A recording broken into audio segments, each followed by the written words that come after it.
At 10:28 a.m., Box 27 at Adams and Erie was pulled. The morning that had started off no differently than any other along the 600 block of Adams Street quickly became a day that would not soon be forgotten. Deputy Chief Shea and 6 companies arrived with heavy smoke showing from the ground and first floors of the shoe, jewelry, and luggage store.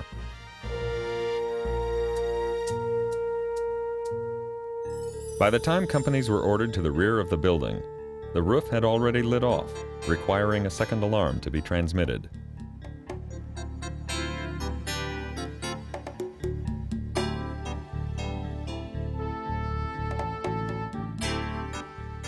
Orders are given for battering rams and hand lines to make an aggressive interior attack.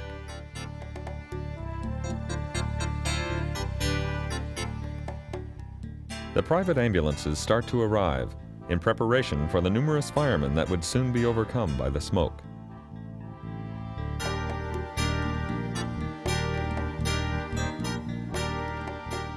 Amazed at the amount of dense smoke that the fire is producing, Chief Daly orders the Homelite smoke ejector to be put to use. The device had been left for evaluation at number 3 station by an opportunistic salesman.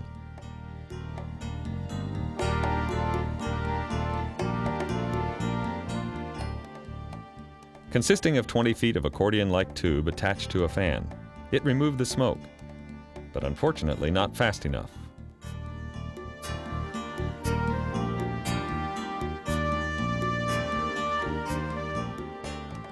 Six hours later, the fire would be out, and 44 firemen will have received smoke inhalation injuries.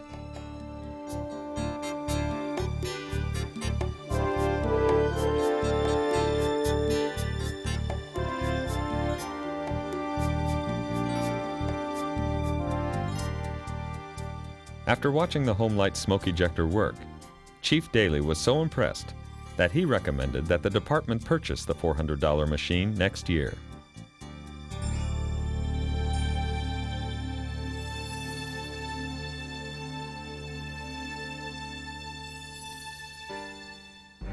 It is 12 noon on June 23, 1964. The sky is blue, there is a slight breeze in the air, and the temperature is a stifling 92 degrees. By 12:11, reports of heavy smoke near the intersection of Bancroft and Auburn Street in West Toledo are flooding the alarm office switchboard.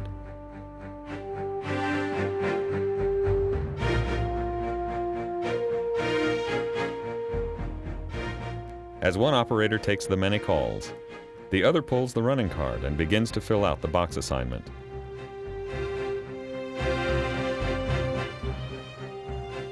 Stationed on Monroe Street, Pumper 4 and Ladder 4 are on the box. They are the first to arrive.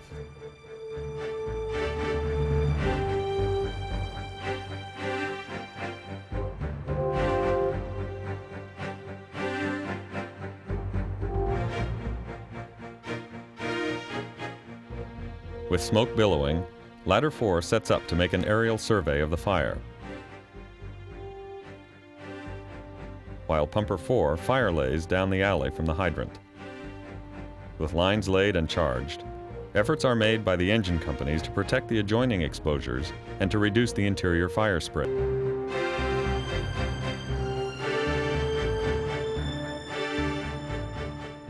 The 2.5-inch hand lines do little to stop the fire. At 12:14, a second alarm is transmitted, and one shift of off-duty firemen is recalled.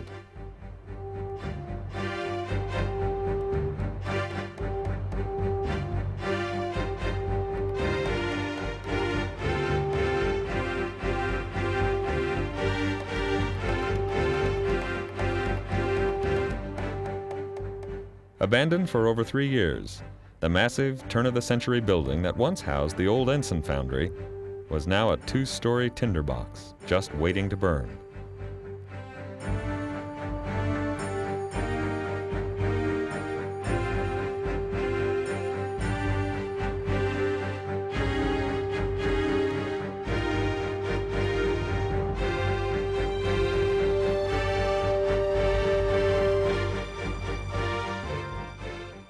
Little did anybody know that this fire would tax the Toledo Fire Division as never before.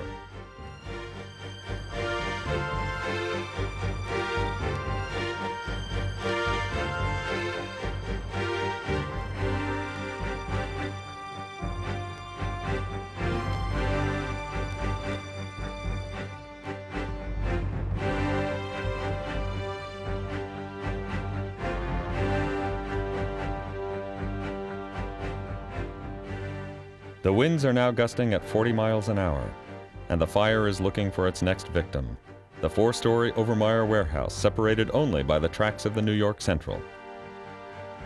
The occupied building has no chance against the fire and is quickly ignited.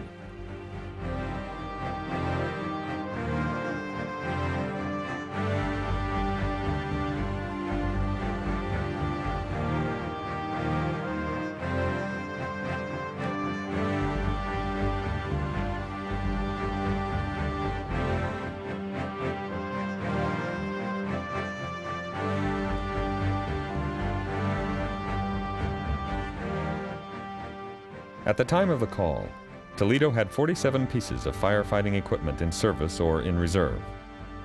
At the height of the fire, 32 pieces of equipment will be on the scene, leaving only 15 pieces of apparatus to protect the rest of the city.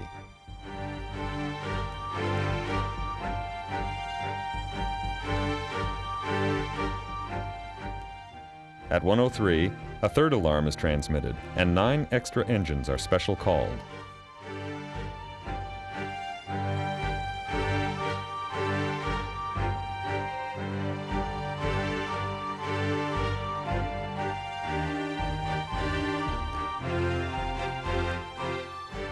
With things getting worse, an uncommon special call for help is made to the suburban fire companies of Sylvania and Ottawa Hills. They are asked to report to the city fire stations to provide aid in covering the city.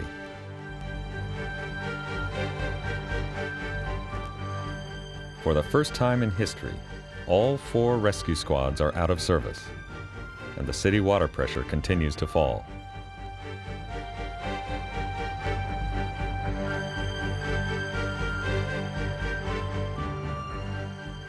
As the heavy winds carry the glowing embers into the neighboring residential areas, 2 Toledo pumpers are assigned to patrol duty, and fearful residents begin to hose down their roofs.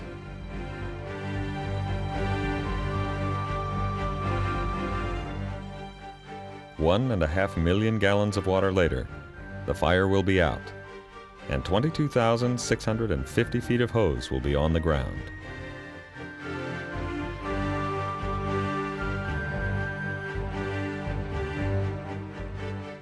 The last piece of equipment will finally leave the scene 36 hours after the first alarm was transmitted.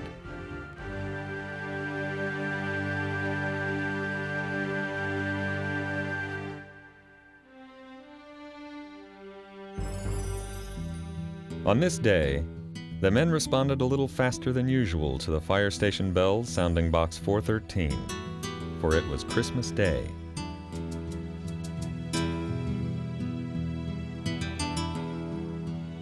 With heavy fire visible from both the 2nd and 3rd story windows, a second alarm is transmitted as the ladder pipes and deluge guns are put into operation.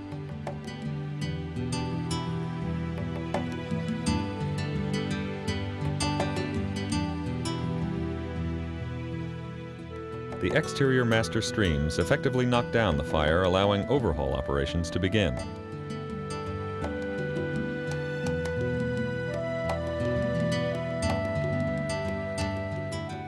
The burned furniture and debris are wetted down.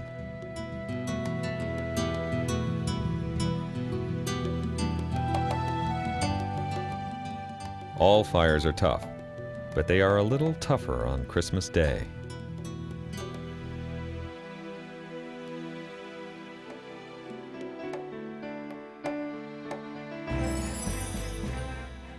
The free-burning acetylene tank does not seem to concern the crews as they prepare for an interior attack.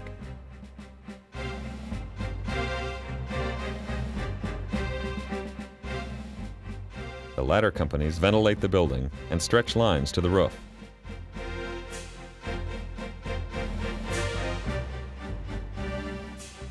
It is cold, The snow is falling, but the reserve Class B Buffalo engine has no problem doing its job.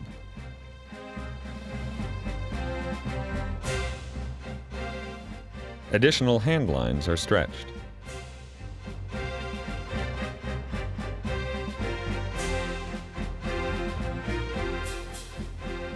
The fire is held to 2 alarms, but the building is lost.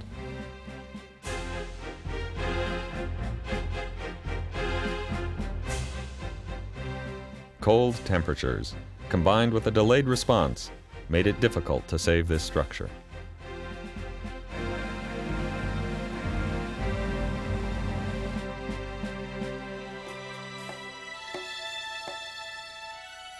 As the heavy squad built by Gerstenschlager rounded the corner, it approached what was thought to be a run-of-the-mill house fire.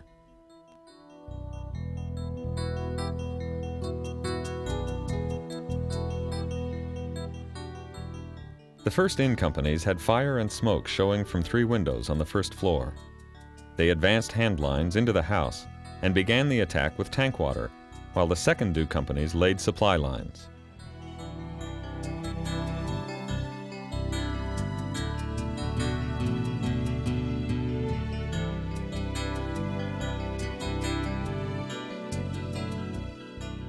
The fire was relatively small and was quickly knocked down. Only a few rooms suffered fire damage.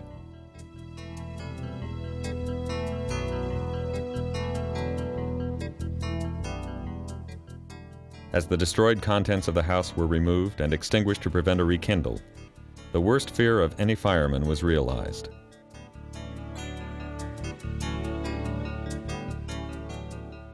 Two small victims were found. One child had been found in a closet, the other under a bed.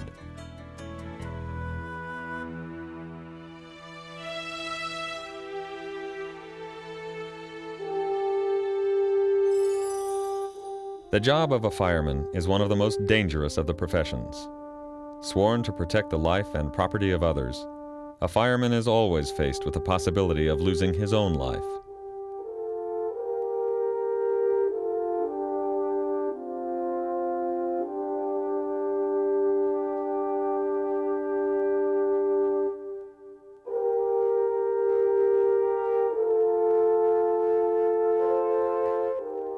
It is something that is not dwelled upon nor questioned.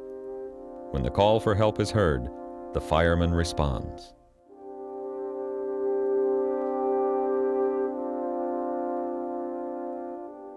The flags are at half-mast. The men are at attention, and the crowd is silent. The bells of the last alarm ring out as the procession passes the station.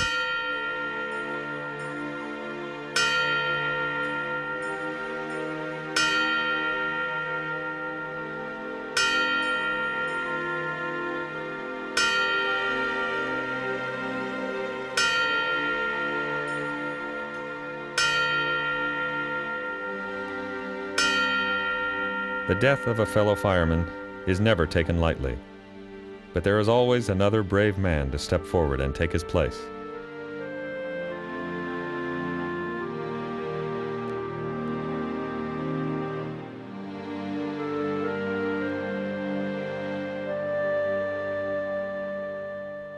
Engraved upon the Toledo monument are the names of the Toledo firemen who have given their lives in the belief that their sacrifice may have saved another.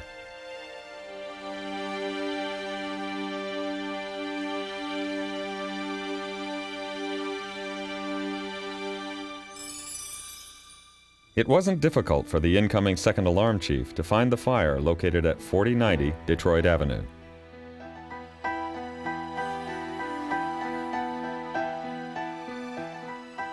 Filled with loose cardboard and wood, 3 of the 5 buildings on the site had caught fire and were burning out of control. Hand lines are stretched and put into operation around the perimeter of the buildings.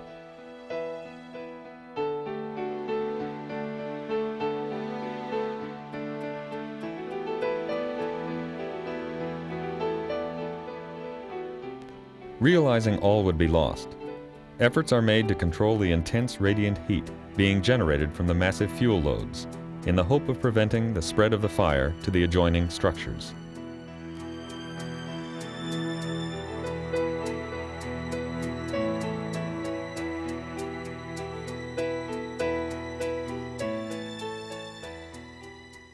The homes being threatened to the east are the primary concern.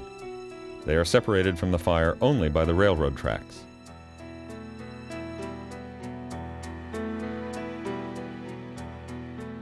The fire moves faster than the men, and the nearby homes quickly ignite.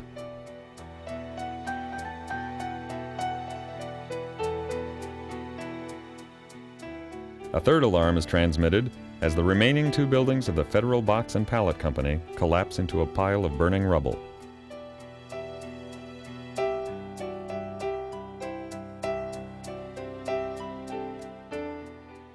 Five firemen have been injured and sent to the hospital. A pumper has been severely damaged by a collapsing wall.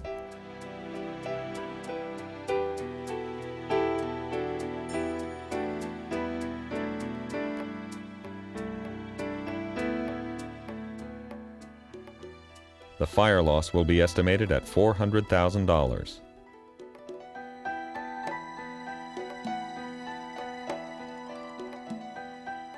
The operation is now one of salvage and overhaul.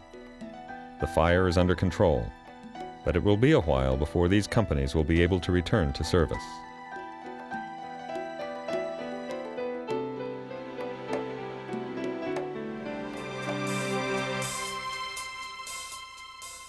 The outcome of the fire at 901 Hogue has already been determined.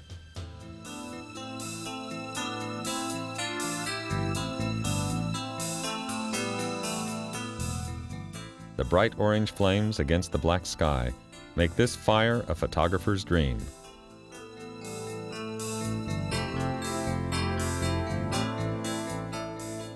There is no hope for an interior attack as the fire is seen pushing through the adjoining roofs and walls.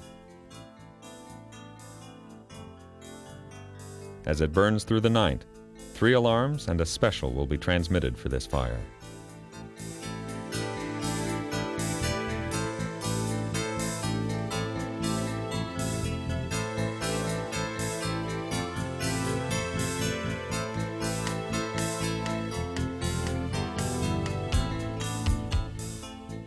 As the ladder trucks arrive, they are placed around the building for an aerial defense.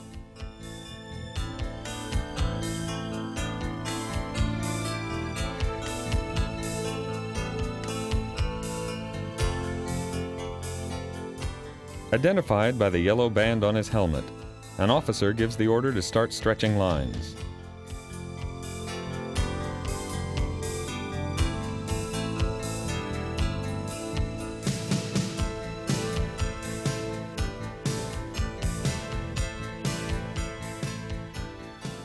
The Toledo Fire Division will eventually bring this fire under control, as it has done at thousands of other fires since the delivery of its first hand pumper, named the Neptune.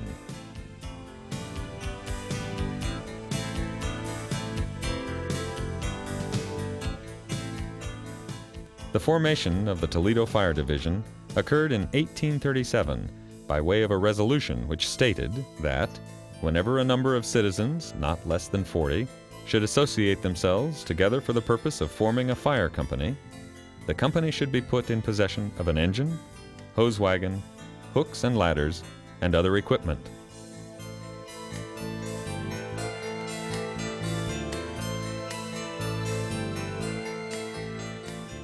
By 1852, there were 3 volunteer fire companies protecting Toledo.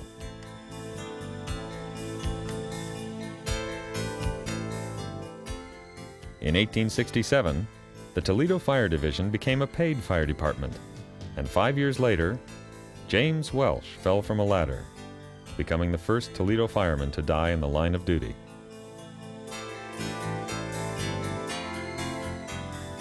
On August 12, 1916, the last horse was retired at Station 15, located at Airline and Gibson. The Toledo Fire Division was completely motorized.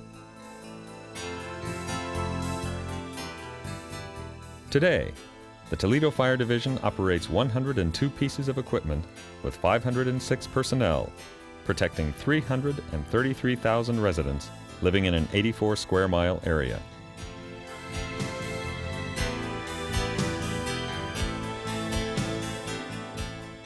In 1994, They responded to 47,282 emergency calls, their busiest year ever.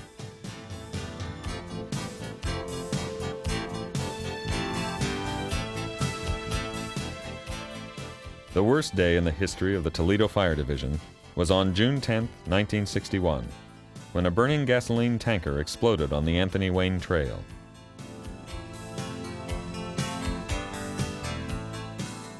The trail fire killed 4 firemen and seriously injured 6 others. 81 civilians were also injured in the incident.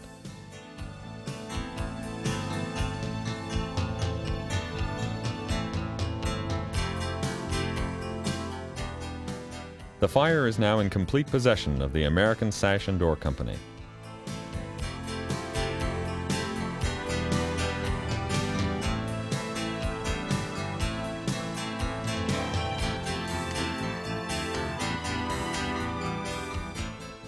The effort to open the wall proves futile when the rest of the building starts to collapse.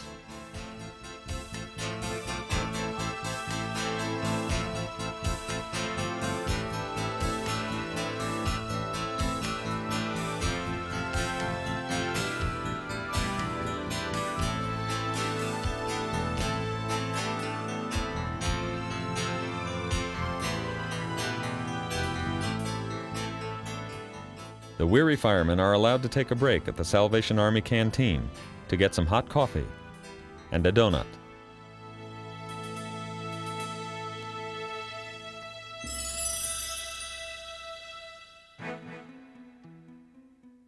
Docked at the port of Toledo on the Maumee River, the task of unloading the cargo of 20,000 tons of hemp was in progress when a spark from a fork truck ignited a bale in the ship's hold.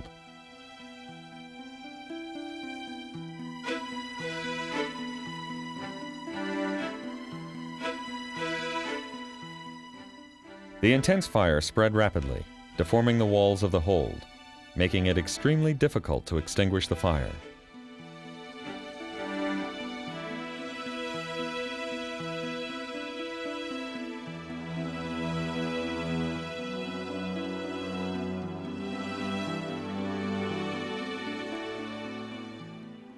As additional units arrived, it is decided that high-expansion foam would be the only way to control the fire.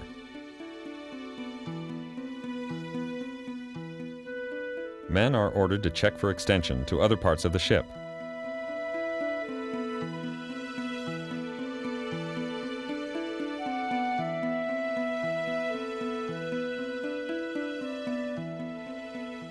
Toledo carried a small amount of foam concentrate on their apparatus, but it would not be nearly enough for a fire of this magnitude.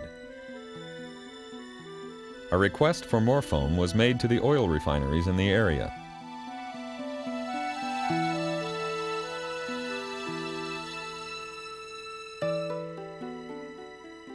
As the foam fills up the hold, the Argentine crewmen take a break from manning the ship's fire hoses. It will be days before the last engine returns to quarters.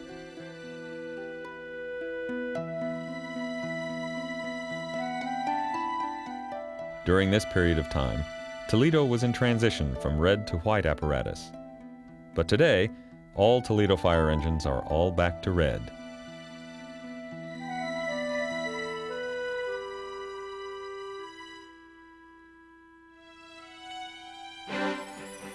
The Toledo SOPs are followed, and the tasks assigned to each company are clearly demonstrated at this fire. The men arriving in the Proctor Keefe Heavy Squad prepare to search for victims. The truck companies ladder all 4 sides of the building and ventilate, and the engine companies stretch lines to get water on the fire.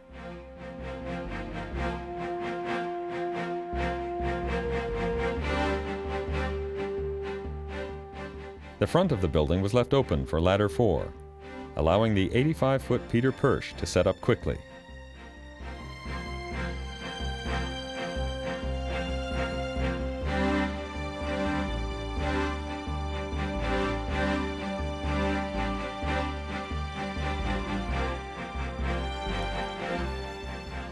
The thickening smoke convinces the chief to special call 2 more pumpers.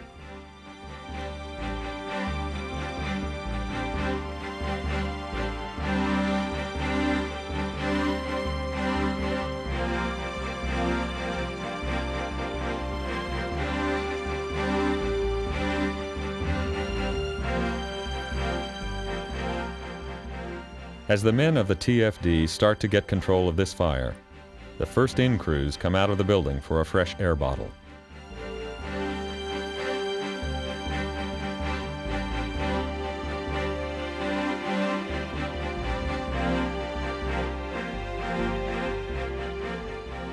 Captain Alex Margie, suffering from smoke inhalation, is given aid.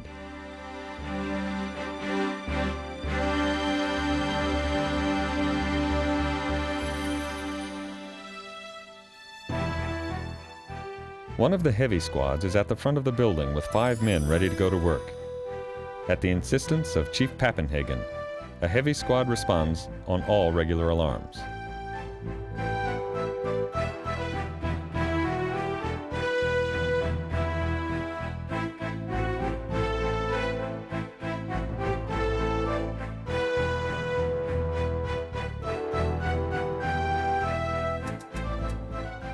This fire is in Ladder 25 and Pumper 25's first due area, giving them the responsibility of getting first water on the fire and of ventilating the building. The police, with their bullhorn, try to control the crowds that were forced to leave the stores when the fire broke out.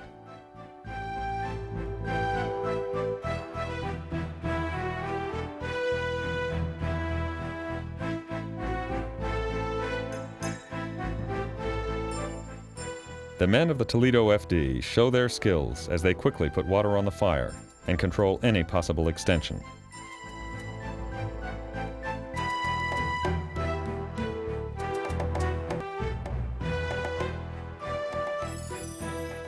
The main body of fire has been extinguished.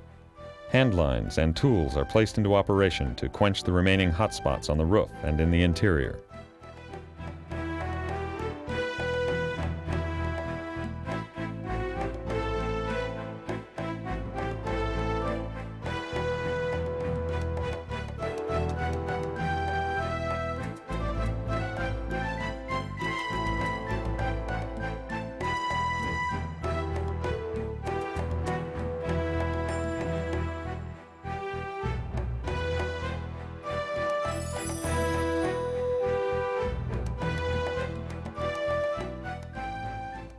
As the reporter starts his interview, the chief states that his men did a good job, and because of their skill, there was enough merchandise saved to have a good fire sale.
The 1960s were a time of intense fire activity in Chicago.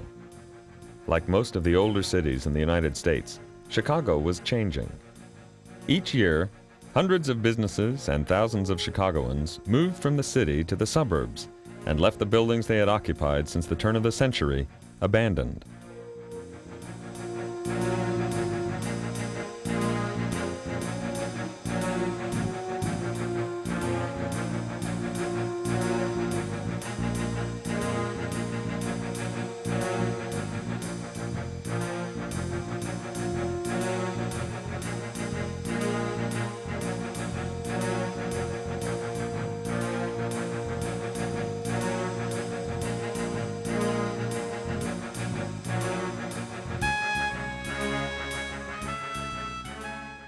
Vagrants, vandals, and arsonists became the new tenants in the abandoned buildings and started fires that severely challenged the Chicago Fire Department and its chief, Commissioner Robert Quinn.